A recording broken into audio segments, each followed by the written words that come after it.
लातूरमध्ये काँग्रेसला बहुमत मिळालंय। भाजपला मोठा धक्का बसलाय। 36 जागा जिंकून काँग्रेसनं बहुमताचा आकडा या ठिकाणी गाठलाय। लातूरमध्ये भाजपला केवळ 20 जागा मिळवण्यात यश आलेलं आहे। 36 जागा जिंकून काँग्रेसनं बहुमताचा आकडा या ठिकाणी गाठल्याचं पाहायला मिळतंय। लातूरमधली महत्त्वाची अपडेट आपण पाहतोय। काँग्रेसला बहुमत मिळालेलं आहे।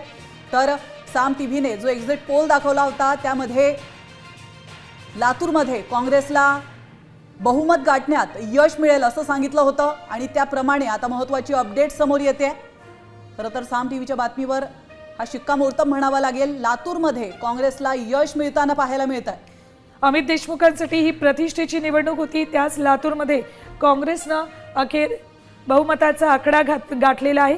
70 पैकी 36 जागा काँग्रेसनं जिंकल्यात तर भाजप 20 जागा जिंकते। शिंदे सेनेनं खातंही लातूरमध्ये उघडलेलं नाही। लातूरमधले हे अपडेट्स येत असतानाच मुंबईतले ही अपडेट्स अत्यंत महत्त्वाचे म्हणावे लागतील।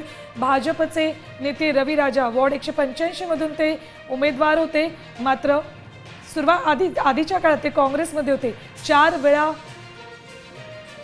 नगरसेवक राहिलेले रवी राजा हे पराभूत झाले। तर इकडे लातूरमध्ये काँग्रेस विजय मिळवते। 36 हा बहुमताचा आकडा काँग्रेसनं लातूरमध्ये गाठलाय।